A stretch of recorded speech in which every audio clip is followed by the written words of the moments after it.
आज हमारा टॉपिक है धारावाही वृत्ताकार लूप के अक्ष पर चुंबकीय क्षेत्र की तीव्रता। ये थोड़ा सा जो क्वेश्चन है ये कभी कभार पूछा जाता है क्योंकि इसका जो आंसर है थोड़ा लेंदी है, तो आज भी आप लोगों को थोड़ा सा समय देना होगा इसके लिए, है ना। तो चलिए स्टार्ट करते हैं। सबसे पहले डायग्राम को समझना है, ठीक है। ये आपका डायग्राम है। तो सबसे पहले मान के चलेंगे कि ये आपके पास दिख रहा होगा एक जो है ये स्मॉल ए है, स्मॉल ए त्रिज्या, ठीक है ना। स्मॉल ए त्रिज्या का एक वृत्तीय लूप है जिसमें आई धारा, ये दिख रहा है ये आई धारा प्रवाहित हो रही है। तो माना स्मॉल ए त्रिज्या की एक वृत्तीय लूप है जिसमें आई धारा प्रवाहित हो रही है। इसके केंद्र ओ से एक्स दूरी पर, कितना दूरी पर, एक्स दूरी पर एक बिंदु पी है जिस पर हमें चुंबकीय क्षेत्र की तीव्रता ज्ञात करनी है, ठीक है ना। कहाँ पर, बिंदु पी पर चुंबकीय क्षेत्र की तीव्रता ज्ञात करनी है। तो मैंने क्या कहा स्टूडेंट कि माना एक आपके पास वृत्तीय लूप है जिसकी त्रिज्या स्मॉल ए है, इस पर आई धारा प्रवाहित हो रही है। इसके मध्य बिंदु ओ से एक्स दूरी पर एक बिंदु पी है जिस पर हमें चुंबकीय क्षेत्र की तीव्रता ज्ञात करनी है। अब यहाँ से मान के चलते हैं इसका जो मान है आर है, मतलब यदि यहाँ से बिंदु पी से सी, ये सी है और इधर मान लेते हैं डी है, तो पी से सी तक की जो दूरी है आर है, यहाँ से यहाँ तक की दूरी यहाँ भी आर है। एक अल्पांश ए बी ऊपर गणना करते हैं और एक अल्पांश नीचे ए डैश बी डैश, दोनों एक दूसरे के विपरीत हैं, है ना। और दो अल्पांश हम मान के चलते हैं, एक ए बी और दूसरा A dash B dash. Clear student, इतना समझ गए होंगे। अब अपन एक अल्पांश की गणना करते हैं, एक अल्पांश ए बी मानते हैं। इस ए बी के कारण आर दूरी पर बिंदु पी है, यहाँ पर तीव्रता कितनी होगी, तो आर दूरी पर बायो सेवर्ट के नियम से आपने पढ़ा होगा μ0/4 आइडियल साइन थीटा बटे आर स्क्वायर। क्या पढ़ा आपने, μ0/4 आइडियल साइन थीटा बटे आर स्क्वायर। ये क्या है, अल्पांश के कारण, बायो सेवर्ट का नियम आपने पढ़ा है कि अल्पांश के कारण किसी बिंदु पर या आर दूरी पर स्थित एक बिंदु है जिस पर तीव्रता कितनी होती है, तो μ0/4 आइडियल साइन थीटा बटे आर स्क्वायर। क्लियर। तो एक अल्पांश ऊपर ए बी है और दूसरा अल्पांश नीचे ए डैश बी डैश है। तो अल्पांश ए बी के कारण बिंदु पी पर चुंबकीय क्षेत्र की तीव्रता, तो यहाँ पर आप लिख सकते हैं कि माना एक डीएल लंबाई का एक अल्पांश ए बी की कल्पना करते हैं जिसके कारण बिंदु पी पर, यहाँ पर आप बिंदु पी पर चुंबकीय क्षेत्र की तीव्रता d b equal μ0/4 i d l sine theta बटे आर स्क्वायर। कितना हो गया, आइडियल साइन थीटा बटे आर स्क्वायर। ये कहाँ से आए, बायो सेवर्ट के नियम से। अब यदि मैं कह दूं कि यहाँ पर जो अल्पांश है, अल्पांश और इसके बीच कोण 90 डिग्री बनेगा। भले यहाँ पे आपको नहीं दिख रहा 90 डिग्री, लेकिन जो अल्पांश है, अल्पांश को मिलाने वाली रेखा जो है 90 डिग्री के साथ कोण बनाती है, ठीक है ना। मतलब यहाँ पर जो अल्पांश ए बी है और इसको जो मिलाने वाली रेखा है यहाँ से सी से पी, मतलब P C H C P, ठीक है। तो अल्पांश क्या, अल्पांश और अल्पांश को बिंदु पी से मिलाने वाली रेखा के बीच जो कोण है वो 90 डिग्री है। कितना है, 90 डिग्री। अब साइन 90 कितना होगा, 90 डिग्री। तो यहाँ पर आपको आगे लिखना है स्टूडेंट कि जो थीटा का मान है 90 डिग्री होगा। क्यों, क्योंकि अल्पांश ए बी वह बिंदु पी को मिलाने वाली रेखा के बीच का कोण है। क्लियर। तो 90 डिग्री होगा। जब 90 डिग्री होगा तो यहाँ पर वैल्यू रख दो, कितना आएगा देखिएगा, डी बी बराबर कितना आएगा, μ0/4 i D l sine 90 degree बटे आर स्क्वायर। इसका एक्चुअल में वैल्यू कितना आ जाएगा, डी बी इक्वल आ जाएगा μ0/4 आई डी एल बटे आर स्क्वायर। ऐसा क्यों, क्योंकि यहाँ पर आप लिख दोगे कि साइन 90 डिग्री का मान होता है 1, साइन 90 डिग्री का मान होता है 1, इसलिए यहाँ पर आ गया d b equal μ0/4 into i D L बटे आर स्क्वायर, ठीक है ना। 90 डिग्री कहाँ से आ गया, तो मैंने क्या कहा कि एक अल्पांश जो आपके पास ए बी है, यहाँ पे जो एक अल्पांश क्या है, ए बी है, और इसको बिंदु पी से मिलाने वाली रेखा है, इसके बीच कोण डिग्री 90 डिग्री बन रहा है। अब आपको यहाँ पे 90 डिग्री नहीं दिख रहा, लेकिन एक्चुअल में 90 डिग्री होता है। इतना क्लियर हो गया। अब यहाँ से थोड़ा सा कहानी स्टार्ट होता है मुख्य रूप से। यहाँ तक तो आप लोग समझ गए कि जिस प्रकार से ए बी के कारण बिंदु पी पर जो तीव्रता है कितना आया, μ0/4 आइडियल बटे आर स्क्वायर। इसी प्रकार ए डैश बी डैश के कारण आएगा। तो अपन दो बिंदु के लिए नहीं निकाल रहे हैं, दो अल्पांश के लिए नहीं निकाल रहे हैं, सिंगल अल्पांश के लिए मान के चलते हैं। दोनों एक दूसरे के अपोजिट हैं और दूरी में समानता है, मतलब बराबर दूरी पर स्थित है, इसलिए दोनों पर जो तीव्रता है समान होगी। ठीक है ना, ध्यान रखिएगा। ए बी पे जितना तीव्रता उतना ही ए डैश बी डैश पर होगा, इसलिए मैं केवल एक सिंगल अल्पांश के लिए गणना कर रहा हूँ। बुक्स में डबल अल्पांश के लिए निकालेगा, जो कि बहुत सारा लंबा हो जाता है, मतलब लेंदी हो जाता है। इसलिए मेरे भाइयों प्लीज मैं जितना बता रहा हूँ उतना ही आप लोग करें, काफी है। ठीक है, अब यहाँ पर मान के चलते हैं एक अल्पांश है, यहाँ पर जो बिंदु P है इस पर हमें तीव्रता ज्ञात करनी है। तो मान के चलते हैं इसको, जो dB है, ये dB क्या है, चुंबकीय क्षेत्र की तीव्रता है। जो dB है ये AB के कारण बिंदु P पर जो dB होगा वो अल्पांश बिंदु को मिलाने वाली रेखा के लंबवत तल पर किसके अनुदिश होगा, PR के अनुदिश होगा, यहाँ से इधर। ठीक है ना, PR के अनुदिश होगा। बिंदु P पर AB के अल्पांश के कारण बिंदु P पर जो तीव्रता होगी dB वो किसके अनुदिश होगा, PR के अनुदिश होगा। ध्यान दीजिएगा, ये आपका मान लेते हैं, यदि इसको मैं मिला दूं तो ये कोण के सामने वाला भुजा लंब कहलाता है। क्या कहलाता है, लंब कहलाता है, ध्यान दीजिएगा। और ये आधार कहलाता है। तो आधार में हमेशा cos थीटा होता है, तो यहाँ पे हो जाएगा dB cos थीटा, यहाँ पर dB cos थीटा। और स्टूडेंट यहाँ पे जो होगा वो होगा dB sin थीटा।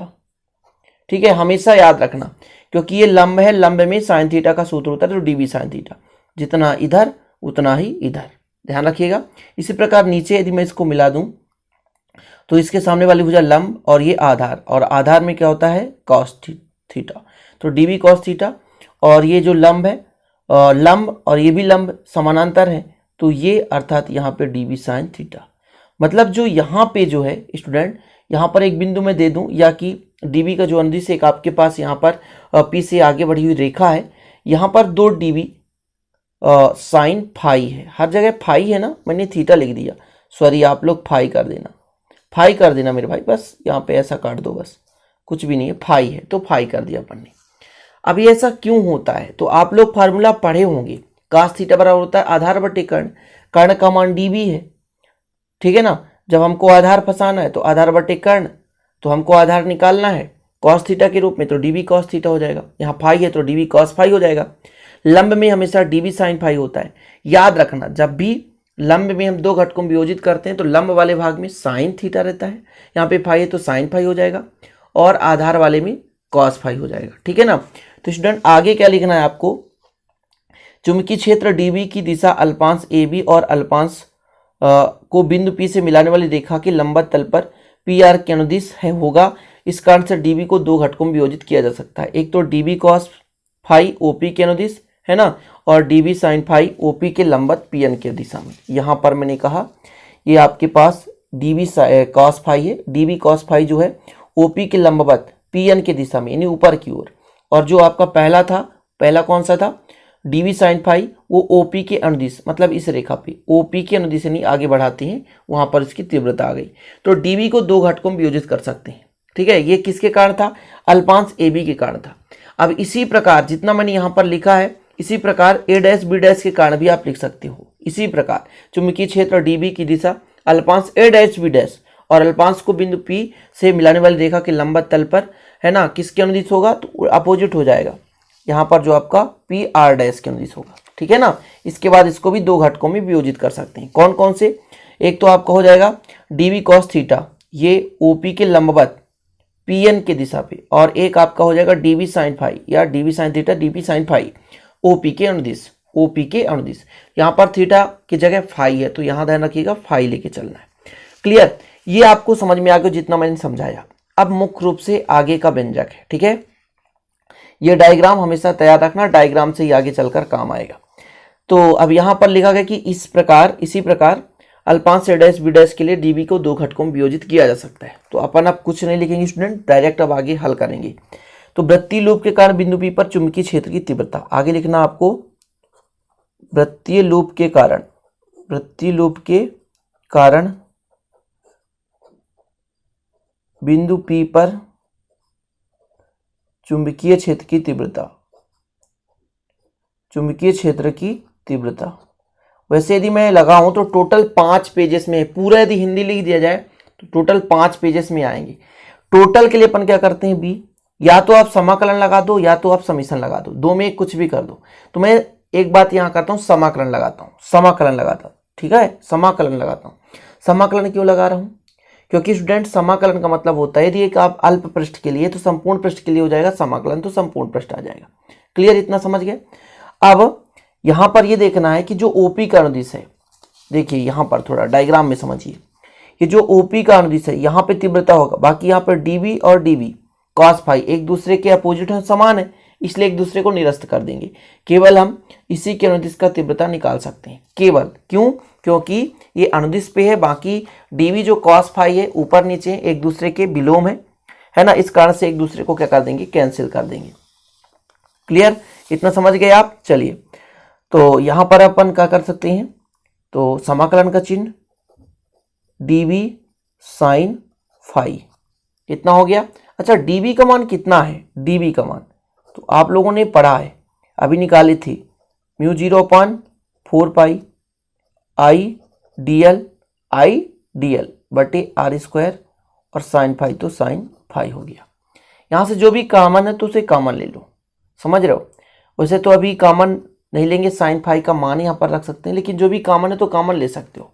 तो अब मैं यदि आपसे कहूँ कि साइन फाई कितना होगा, साइन फाई, तो साइन थीटा का क्या होता है सूत्र, साइन थीटा का सूत्र होता है स्टूडेंट लंब बटे कर्ण। यहाँ पर देखें, यहाँ पर देखें, ये फाई है, लंब बटे कर्ण, तो ए बटे आर हो जाएगा, ए बटे आर होगा। तो यहाँ पर मैं लिख सकता हूँ ए बटे आर, लंब बटे कर्ण, ये फार्मूला होता है लंब बटे कर्ण, तो ए बटे आर हो गया। अब यहाँ पे वैल्यू रख दूँ तो कितना हो जाएगा, B equal mu 0/4 pi I D L बटे आर स्क्वायर और ए बटे आर, मतलब कितना हो गया, आर क्यूब हो जाएगा कि नहीं हो जाएगा। म्यू 0/4 पाई समाकलन में है आई डी एल बटे आर क्यूब इंटू ए हो जाएगा, इतना हो गया आई डी एल बटे आर क्यूब। आर से आर तो कटेगा भाई, इसलिए आर क्यूब अपन ने कर लिया। इतना समझ में आ गया होगा, थोड़ा सा लेंदी होगा, इसलिए आप कंफ्यूज मत होना मेरे भाइयों, ठीक है। अब यहाँ पर जो भी है उसे कांस्टेंट है उसे बाहर ले लेते हैं, जब कांस्टेंट ले लेंगे डीएल बस को बचाओ, बाकी पूरा बाहर ले लो, तो कितना हो जाएगा, बी बराबर म्यू 0/4 पाई बाहर आ जाएगा, और कितना आ जाएगा, आई ए बटे आर क्यूब, आई ए बटे आर क्यूब, और समाकलन डीएल हो गया, ये समाकलन डीएल हो गया। अब देखिए ये जो डायग्राम था वो कैसा था, वृत्ताकार लूप था, वृत्ताकार लूप था, मतलब पूरे के लिए लंबाई की बात की जाए, डीएल अल्प के लिए लंबाई है, पूरे के लिए लंबाई, मतलब ये वृत्त का परिधि हो गया। और वृत्त का परिधि क्या होता है, वृत्ताकार लूप का परिधि 2 पाई आर होता है, 2 पाई आर। तो यहाँ पर त्रिज्या ए है, स्मॉल ए, ठीक है ना। तो मैं यहाँ पर लिख सकता हूँ स्टूडेंट, ध्यान दीजिएगा थोड़ा सा, कि चूंकि स्मॉल डीएल है वो 2 पाई ए के बराबर होगा। ए यहाँ पर क्या है, तो वृत्ताकार जो लूप है उसकी त्रिज्या है, यहाँ पर आप लिख सकते हैं वृत्ताकार लूप, टोटल पूरा 2 पाई ए क्या है, लूप की परिधि है, और स्मॉल ए क्या है, त्रिज्या है। अब इसका मान हम यहाँ पे रख दें, है ना, इसको आप समीकरण 1 दे दें, जो भी देना हो समीकरण 1 2 3 जितना भी देना हो, नहीं देना तो मत दो, कोई जरूरत नहीं है। तो बी बराबर कितना हो जाएगा, म्यू 0/4 पाई, फिर आई ए बटे आर क्यूब, और डीएल कितना हो जाएगा, 2 पाई ए हो जाएगा, कितना हो जाएगा, 2 पाई ए। ये पाई से पाई कट गया, 2 से 2 कट जाएगा, ठीक है ना। तो कितना बचेगा आपके पास, बी बराबर म्यू 0 या म्यू 0 बटे 4 पाई तो अब रहा नहीं, 2 बचा, यहाँ पर कितना बचा, आई, तो आई ए का ए से तो ए स्क्वायर, और यहाँ आर क्यूब तो आर क्यूब बचा, इतना हो गया आपका। ये आपके पास चुंबकीय क्षेत्र की तीव्रता है। अभी थोड़ा सा और कुछ इस पे करना है, ठीक है ना, अभी इतना पे ही काम नहीं हो जाएगा। तो अब पुनः एक बार डायग्राम लीजिए, हमें आर का मान निकालना है। आर का मान कैसे आएगा, ध्यान दीजिएगा थोड़ा सा, पाइथागोरस प्रमेय आप पढ़े होंगे, जैसा कि आपको एक त्रिभुज दिख रहा होगा ओ सी पी में, पाइथागोरस प्रमेय, कर्ण का वर्ग लंब का वर्ग धन आधार का वर्ग, मतलब त्रिभुज ए या सॉरी सी ओ पी या पी ओ सी में पाइथागोरस प्रमेय से, ठीक है ना, या आप ए ओ पी भी कर सकते हो, ठीक है। तो मैं कहता हूँ समकोण त्रिभुज, एक समकोण त्रिभुज है सी ओ पी में, किस प्रमेय से, पाइथा, इसको आप समीकरण 2 दे दो, पाइथागोरस प्रमेय से। मैंने कहा था कि थोड़ा सा समय लगेगा। पाइथागोरस प्रमेय से, पाइथागोरस प्रमेय कहता है कर्ण का वर्ग स्मॉल r कर्ण है, लंब का वर्ग स्मॉल a और आधार का वर्ग मतलब एक्स स्क्वायर। अब यहाँ पे r का मान यदि निकालना चाहूँ, r का मान, तो ये वर्ग है, इधर जाकर अंडर रूट हो जाएगा। अंडर रूट का मतलब 1/2 घात में। अब इसका वैल्यू यहाँ पे रख दो भैया, कितना आएगा आपके पास, तो v इक्वल आ जाएगा μ0 i a स्क्वायर बटे 2 इंटू आर क्यूब, मतलब a square plus x square, cube पहले से है 1/2 आएगा तो 3/2 हो जाएगा। ये भी आपके पास तीव्रता का ही फार्मूला आया, जो समीकरण 3 आया, ये भी तीव्रता है वृत्ताकार लूप के कारण किसी बिंदु पर विद्युत चुंबकीय क्षेत्र की तीव्रता, ये आ गया। लेकिन इसी में यदि फेरों की संख्या n हो, यदि फेरों की संख्या n हो, यहाँ पर लिख दिया जाए कि वृत्ताकार लूप के स्थान n फेरों वाली वृत्ताकार कुंडली ले, वृत्ताकार, पूरा समझा रहा हूं विधिवत, वृत्ताकार लूप के स्थान पर, वृत्ताकार लूप के स्थान पर n फेरों वाली, वृत्ताकार लूप के स्थान पर क्या कर दें, n फेरों वाली वृत्ताकार कुंडली, वृत्ताकार कुंडली लें तो क्या हो जाएगा मेरे भाइयों, b इक्वल हो जाएगा आपके पास μ0 कैपिटल N का गुणा कर दें, है ना, I है, त्रिज्या a स्क्वायर तो a स्क्वायर हो जाएगा, 2 a square plus x square और 3/2 हो गया। ठीक है ना, ये हो गया आपके पास कंडीशन कंप्लीट। और व्यंजक आता तो इतना ही करना है। स्थित भी है लेकिन स्थित लगाने की जरूरत नहीं है, आप लोग इतना करोगे तो काफ़ी है, पूरे के पूरे नंबर मिल जाएंगे। स्थित 2 हैं कि जैसे आपके पास कोई बिंदु P केंद्र पर हो, है ना, केंद्र पर हो, जब केंद्र पर हो तो x का मान 0 हो जाएगा। मैं आपको पूरा समझा देता हूँ। जब केंद्र पर हो, बिंदु P कहाँ पर हो, केंद्र पर हो, तो x का मान हो जाएगा 0, x का मान हो जाएगा 0।